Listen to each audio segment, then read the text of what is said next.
UP 9 बजे आप देख रहे हैं, आपके साथ मैं हूं चांदनी धवन और बात करेंगे मिशन 2024 के लिए बीजेपी ने कमर कस दी है। उत्तर प्रदेश कभी गांधी परिवार का गढ़ कह रहे अमेठी को फतह करने के बाद अब तैयारी है सोनिया गांधी के रायबरेली किला को ध्वस्त करने की। इसके साथ ही एसपी का गढ़ कहे जाने वाली सीट मैनपुरी में डिंपल यादव को हराने की रणनीति बनाई जा रही है।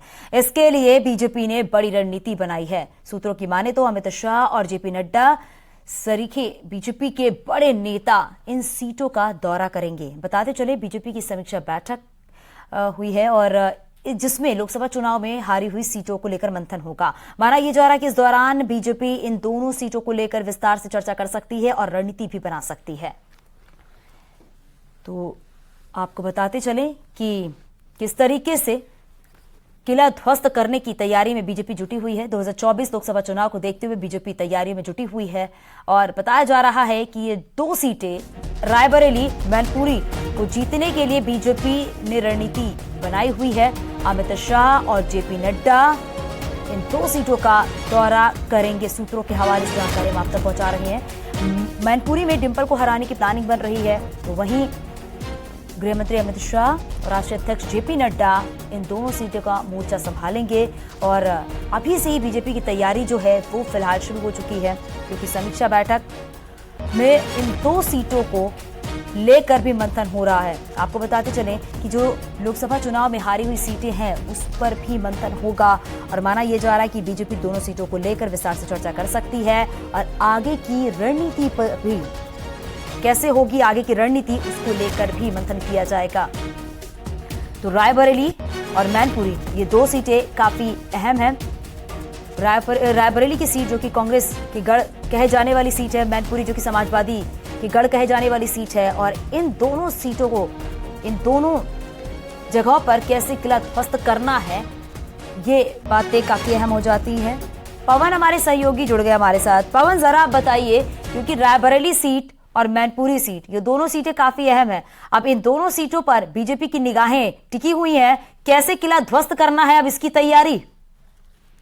देखिए, बीजेपी जो पिछले लोकसभा चुनाव में 160 सीट हारी थी उसमें रायबरेली और मैनपुरी भी शामिल हैं। उसके बाद में जब मैनपुरी में उपचुनाव हुआ तो उसके बावजूद बीजेपी ने कोशिश की थी, लेकिन बीजेपी फिर से इस उपचुनाव में हार गई थी और डिंपल यादव वहां से जीत के आई थी।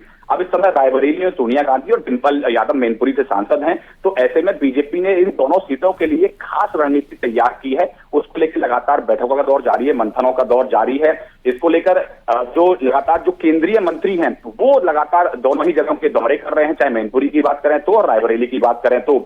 जल्दी ही बीजेपी के राष्ट्रीय अध्यक्ष जेपी नड्डा और गृहमंत्री अमित शाह इन दोनों सीटों का दौरा करेंगे। वहां जाकर जमीनी हरकत को, जो जमीनी हकीकत है उसको परखेंगे और जानेंगे। उसके हिसाब से आगे और रणनीति तैयार की जाएगी। वहां जाके लोकल स्तर पर कार्यकर्ताओं के साथ बैठक करेंगे, लोकल जो स्थानीय लोग हैं उनके साथ मुलाकात करके हालचाल जानेंगे। तो ऐसे में बीजेपी ने दोनों ही जो सीट है उस पर अपनी तैयारी तेज कर दी है। इसके साथ साथ ये भी संभव है कि इन दोनों ही सीटों पर बीजेपी उम्मीदवार जल्दी घोषित कर दे, यानी कि लोकसभा चुनाव की जब सीईसी होगी वो तो अलग बात है, लेकिन बीजेपी दिसंबर या जनवरी तक इन दोनों ही सीटों पर उम्मीदवार घोषित कर सकती है।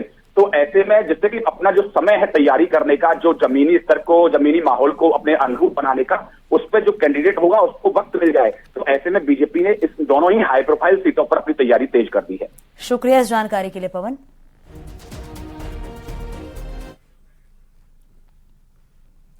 मऊ से बड़ी खबर मिल रही है। माफिया मुख्तार अंसारी के छोटे बेटे उमर अंसारी के विरुद्ध गैर जमानती वारंट और संपत्ति कुर्क करने का नोटिस जारी हुआ है।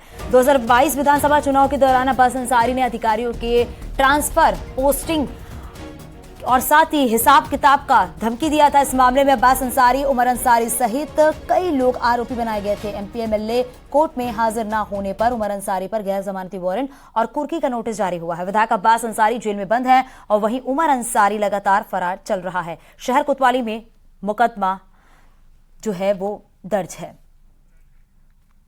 तो आपको बताते चले कि उमर अंसारी की मुश्किलें लगातार बढ़ती हुई नजर आ रही हैं। भड़काऊ भाषण मामले में मुख्तार के बेटे उमर पर एनबीडब्ल्यू जारी हुआ और संपत्ति कुर्क करने का नोटिस भी जारी कर दिया गया है। कोर्ट में हाजिर न होने पर एनबीडब्ल्यू और कुर्की का नोटिस जो है वो जारी कर दिया गया है। अभी फरार है उमर अंसारी, जिसकी तलाश लगातार की जा रही है। अभिषेक हमारे सहयोगी जुड़ गए। अभिषेक, क्या जानकारी मिल पा रही है? लगातार उमर की मुश्किलें बढ़ रही हैं और अभी तक फरार है उमर अंसारी, लेकिन अब संपत्ति की कुर्की की कार्रवाई जो है वो देखने को मिलेगी क्योंकि नोटिस जारी कर दिया गया है। जी देखिए, बिल्कुल जहां मुख्तार अंसारी के बेटों पर लगातार शिकंजा कसा जा रहा है, जहां पे अब्बास अंसारी पहले से ही जेल में बंद है, जहां पर एक भाषण दिए थे अब्बास अंसारी 2022 चुनाव के दरमियान की अधिकारियों के पोस्टिंग ट्रांसफर को लेकर अधिकारियों को और धमकी दिया था, जिसके मामले में उमर अंसारी सहित कई लोग मुकदमा दर्ज किया गया, जिसमें उमर अंसारी भी आरोपी बनाया गया था। एमपी एमएलए कोर्ट में ये मुकदमा चल रहा था, लेकिन आज जो एमपी एमएलए कोर्ट की तरफ से नोटिस जारी की गई है 82 आईपीसी के तहत और उमर अंसारी की संपत्ति को कुर्क करने का आदेश जारी कर दिया गया है। हालांकि पुलिस पूरे मामले में नोटिस लेकर उनकी पूरी संपत्ति का ब्यौरा जुटा रही है, लेकिन पहले से ही मुख्तार अंसारी के बेटों पे जो मऊ में संपत्ति थे या तो जमींदोज कर दिया गया है या तो उसकी कुर्की कर दी गई है, लेकिन जो उनकी पूरी संपत्ति है जहां कहां फैली है उस पर पूरी तरह से नजर बनाई, उसकी पूरी जांच पड़ताल जारी कर दिया गया है। शुक्रिया इस जानकारी के लिए अभिषेक।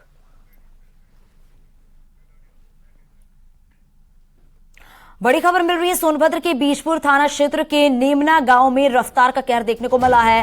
कार ने बाइक में जोरदार टक्कर मार दी है और हादसे में एक की मौत हो गई है। मृतक जाल 112 का ड्राइवर बताया जा रहा था। बीजपुर थाना क्षेत्र के नेमना गांव की पूरी घटना बताई जा रही है। तो ये बड़ी खबर आपको बता रहे हैं सोनभद्र से मिल रही है, जहां पर सोनभद्र के बीजपुर थाना क्षेत्र के नेमना गांव में रफ्तार का कहर देखने को मिला है और कार ने बाइक में जोरदार टक्कर मार दी है। एक बड़ा हादसा हुआ है और इस हादसे में एक की मौत हो गई है और जो मृतक है वो डायल 112 का ड्राइवर था। नोएडा में 15,000 करोड़ के जीएसटी फ्रॉड मामले में पुलिस ने आरोपियों के दिल्ली स्थित घर पर नोटिस चिपकाया है और मुनादी कराई है। नोटिस चस्पा के बाद आने वाले दिनों में कुर्की की कार्रवाई की जाएगी। आरोप के मुताबिक इन लोगों ने हजारों फर्जी फर्म बनाकर सरकार को करोड़ों रुपए का चूना लगाया था। और आपको बताते चले कि इस मामले में 3 आरोपियों की अंचित गोयल, प्रदीप गोयल और अर्चित गोयल पर 25-25 हजार का इनाम भी घोषित किया गया है। आदर्श नगर दिल्ली के रहने वाले हैं, जो कि मुकदमा अपराध संख्या 20 नोएडा पर दर्ज है। अतः माननीय न्यायालय के आदेश से दोनों पर घोषित किया गया है। अतः अर्चित गोयल पर दर्ज मुकदमा। बागपत में पुलिस और बदमाशों के बीच मुठभेड़ हुई है। मुठभेड़ में एक बदमाश को गोली लगी है और पुलिस ने 2 बदमाशों को गिरफ्तार किया है। घायल बदमाश का अस्पताल में इलाज चल रहा है। आरोप यह भी है कि दोनों बदमाशों ने टैक्सी ड्राइवर से टैक्सी लूट को अंजाम दिया था और फरार हो गए थे। पुलिस ने घेराबंदी करके दोनों बदमाशों को पकड़ लिया है और दोनों बदमाशों ने गाजियाबाद से टैक्सी किराए पर ली और बागपत में लाकर लूट लिया। आज दोपहर को विनीत नामक व्यक्ति द्वारा थाना बिनौली पर यह सूचना दी गई थी कि गाजियाबाद से 2 लड़कों द्वारा उसकी गाड़ी को बिनौली के लिए किराए पे बुकिंग की गई थी। 27-28 की रात को जीवाना के पास इन दोनों द्वारा इसकी गाड़ी छीनकर लेकर भाग गए थे।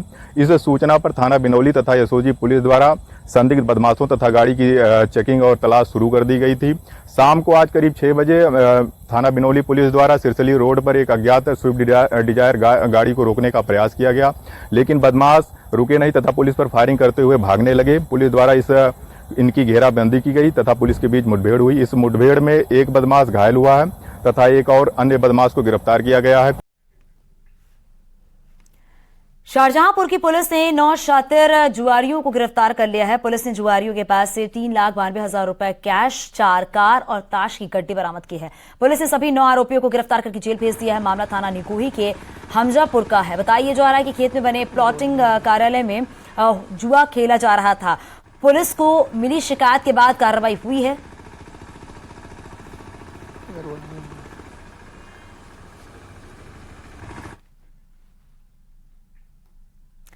गोरखपुर पुलिस ने खून का अवैध कारोबार करने के मामले में 2 आरोपियों को गिरफ्तार कर लिया है। गिरफ्तार दोनों आरोपी अवैध तरीके से ब्लड का कारोबार करते थे। आरोप के मुताबिक ये लोग मजदूरों को पैसों का लालच देकर मेडिकल कॉलेज बुलाकर जरूरतमंदों को ब्लड दिलाया करते थे और ये लोग जरूरतमंदों से मोटी रकम वसूलते और इन मजदूरों को कम पैसे दिया करते थे।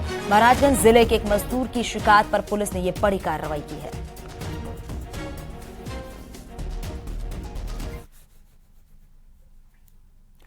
अमरोहा में एक आर्टिस्ट जुहैब खान ने गोल्डन बॉय नीरज चोपड़ा की तस्वीर बनाई है। दीवार पर कोयले से 6 फीट का पोर्ट्रेट बनाया है और लिखा है, देश का चांद। वर्ल्ड एथलेटिक्स चैंपियनशिप में नीरज ने गोल्ड मेडल जीता है।